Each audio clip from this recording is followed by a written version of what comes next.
This is a very impromptu meeting.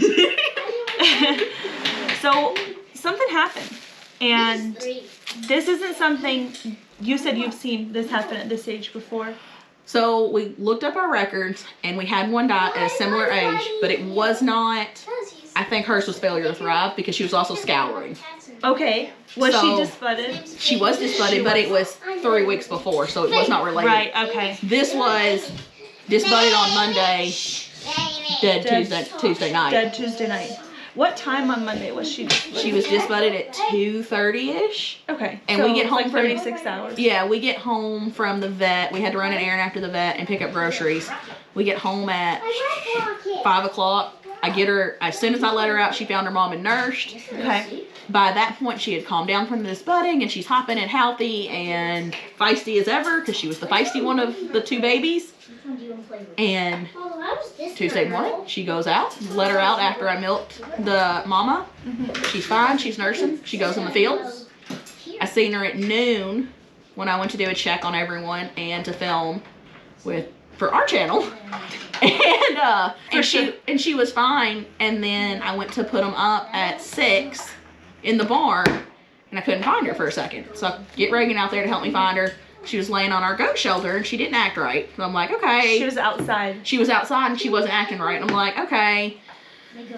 So I'm like, well, we have to go do something. That can't wait. So go do that and come back out. And I'm like, she's still not acting right. Go get my med kit. Let's check her temperature. Look her over. And I did find 2 pretty fat ticks and a couple lice. So I'm like, maybe she's anemic. Do all that. I treat her with some So B12. B12 and some bounce back. And still wasn't happy, but I'm like, okay, let's think she's iron. She's anemic, so she needs iron. I have no iron on hand. I can get iron tomorrow morning. Okay.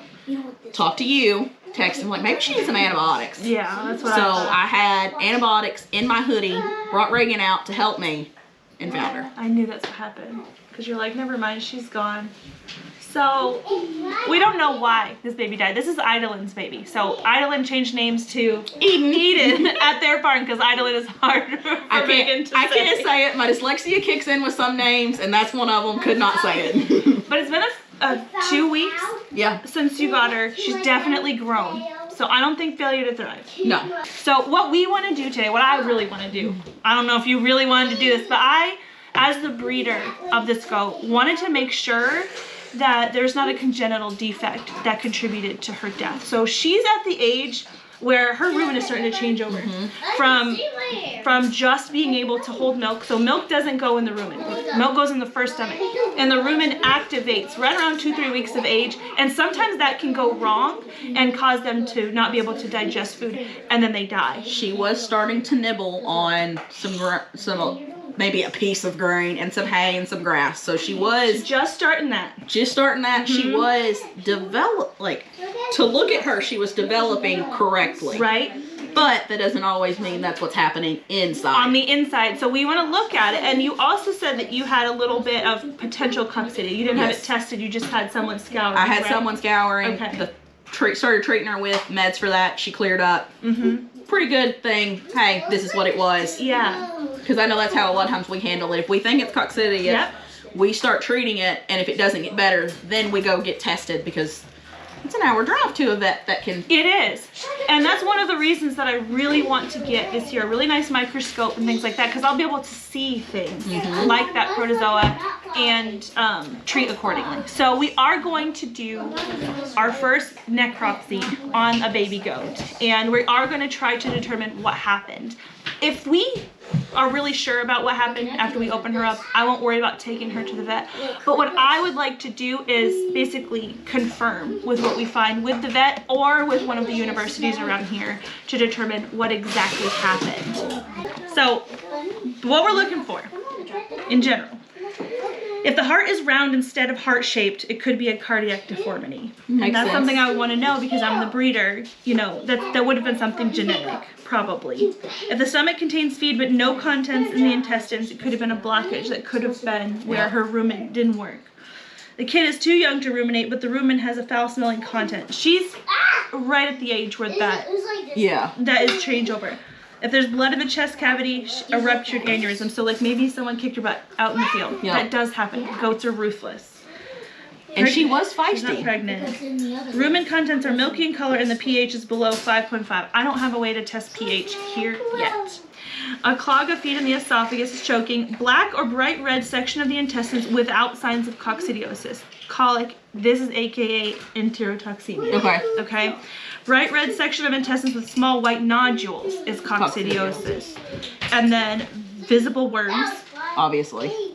We don't think that's going to be the case. No, she's such a baby. She's almost too young to have worms. Like, she could still, like, have the start of them, but not enough to kill her. Yeah. No. Liver shows damage and bleeding. Could be liver flukes. Again, I don't think it's liver fluke. And lung lobes are firm and bright red and not light pink. It could be pneumonia. So we will check all of that. The blockage, possibly, and the reason I say that is when they were at Tractor Supply with me, the other baby that was there had a bowel movement. She didn't. Right, the whole time she was in The whole time she was in, which was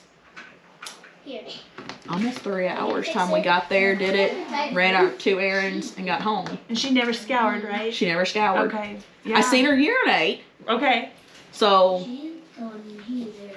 as far as you know, she didn't feel like she wasn't tough or anything like that. Like, she didn't look like she was bloated or anything like that. And so for everyone who is going to ask, yes, we are going to do the necropsy in front of several children. They're gonna be fine. Farm kids are a different breed altogether. This is not nothing to them, but they understand that this is the part of the process of farming. And I'm a homeschool mom, and this is homeschool content. So Megan asked, what time do you do homeschool? Any time of day. This counts. It really does. We explained it, what was happening while we were doing it. Yeah. We're cool. Yeah, they're good. So, wow, what a big baby. Okay. So we're gonna cover her face just because YouTube is gonna want us to cover her face.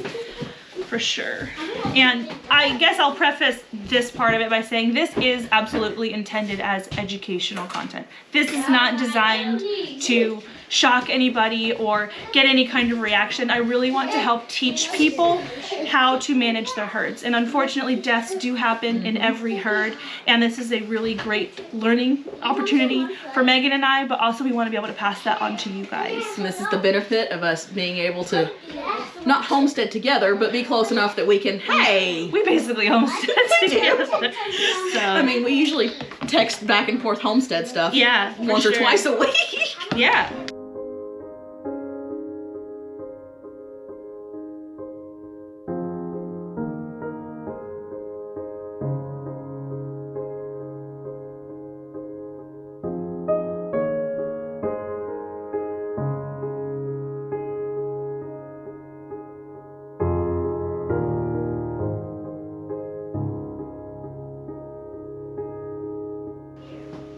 So it's, the intestines have spots on them, but I don't know. It's not like any one part is bright red.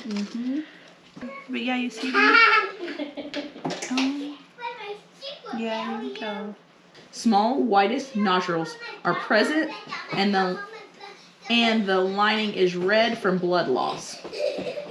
Which, I mean, that looks like... It does look like it looks. Yeah. Because it almost looks like... See the spots? Yeah. So we gotta get your phone out and you can look up enterotoxemia. We can see the difference. Could it have happened so quick that she didn't scatter? She's completely clean back there. Yeah. No, because I checked last night when I was treating her with the B12. Well, this one, the difference between, they both bleed, and the difference is the white spots. But it's also kind of spotty itself, and I don't know if the white is... Where it's not red spotted? Yeah. And what the vet can do is they can culture that. Yeah. And figure out what that is. And make sure that it wasn't Clostridial. Because you see this bout, it looks all, like I don't see white spots necessarily. It's red. And so I don't know if the spotting is, like I said, it's just where it's void of blood, or if it's little nodules from coccidia. So we had a kid goat die, and we've done a necropsy on it, and I'm not sure if doc would give like a kind of a diagnosis from a picture, because I can't tell if I'm looking at coccidia or if I'm looking at enterotoxemia. If it's coccidiosis, my thought is that it just was so bad, so sudden, she couldn't fight it off with the The disbudding, compounded maybe. Yeah. Not the disbudding hurt her, it's just the stress of it. Hello, this is Heather. Cool. Yes, it is. Okay, thank you so much. Okay, bye-bye. So Dr. Flannery can't tell from the pictures exactly what's going on. I think that's why we're confused. It kind of looks like this, but also it could just be early stage enterotoxemia. And so she suggested that we bring baby to the Breathitt Vet Center in Hopkinsville, which is closer than Paducah. So, okay. But I'm going to call them up and see. I've never heard of them. I've never heard of them. I wonder if this is in with the Murray State College. Maybe. Maybe Murray State has some satellite campus that is like animal based. Very helpful. I was right. It's part of Murray State. Okay. So it's not only will it educate us, it'll probably help some other kid. So that's always a plus. To be continued.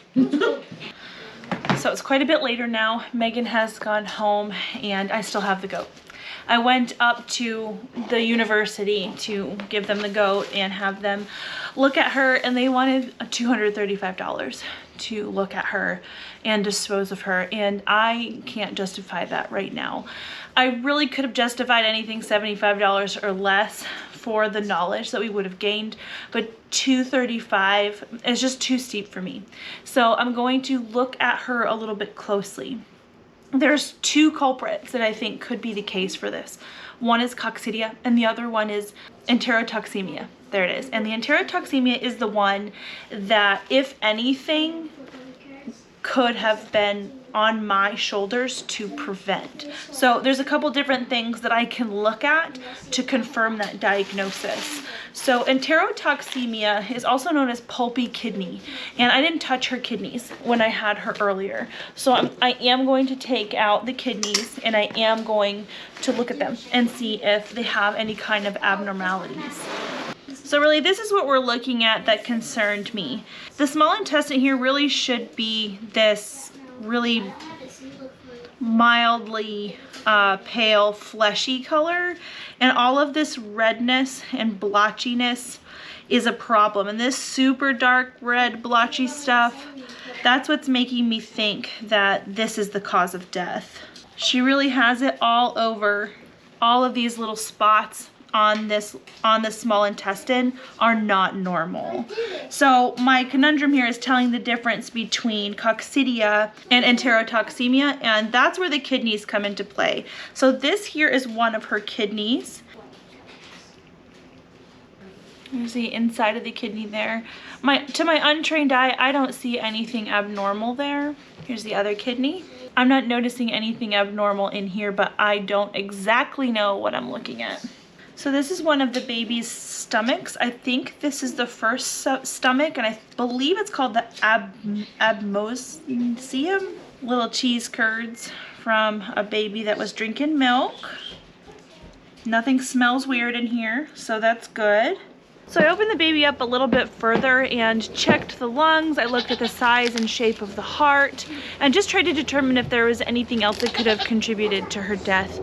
And I honestly think, after looking at her a second time and cross-referencing with some pictures online and talking to a few of my friends who also have goats, that she probably died from enterotoxemia. Now, what that is actually something that can be vaccinated against.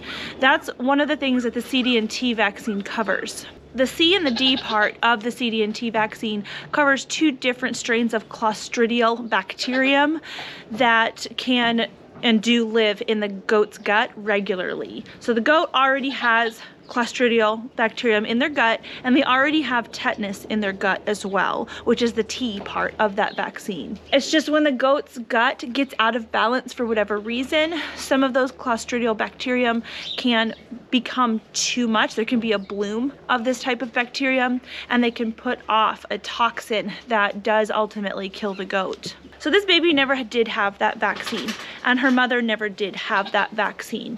And so honestly, her death in theory could have been prevented if the vaccine would have worked for her. There is some literature out there that points to maybe the vaccine not working for as long as it's supposed to. So initially, you vaccinate the kid or the adult whenever you happen to vaccinate them for the first time. They get one vaccine and then they get a booster 1 month later. And then after that, it's annually. And usually when you have breeding does, people will vaccinate the doe at her last month of pregnancy, so 4 weeks before she delivers, in order to potentially pass off some of that immunity to the kid via her colostrum. The vaccine that I do have on hand, that I have given to kids of people before that have purchased goats from me, it has an ingredient in it called thimerosal. And thimerosal is something that we have researched a lot in the past, and we have determined that we're not comfortable consuming or putting in our bodies in any form. And so to give the doe her vaccination 1 month before she kids, in theory, provides an immunity to the kid via the colostrum. So those antibodies will be in the doe's colostrum, and when the baby drinks the milk from the mama, it then gets the benefit of those antibodies being in the colostrum. However, if she's given the vaccine 1 month before she delivers, in theory, according to certain studies, she doesn't really have much antibody left in her body to really pass on to the kid. So what we determined to do here is basically work on management. So the bloom that can happen in some kids could be as a result of certain stresses. It can be, honestly, that they're just getting too much of a very high quality feed, and the stomach, sometimes the rumen, maybe passes that really high quality feed through the gut too swiftly, and that can cause the bacterium to have a lot of good things to feed on and cause a bacterial bloom. So because there is a management option to kind of maintain this disease in the herd, that's why I decided not to vaccinate against it, as well as the thimerosal thing. I'm just going to interject in on myself just a second. If you also, due to your own research, come to the conclusion that you don't want to give CD&T vaccine on your farm, it is recommended that you keep the tetanus antitoxin on hand. It can be really hard to find. It's something that's in the refrigerated section at the farm store.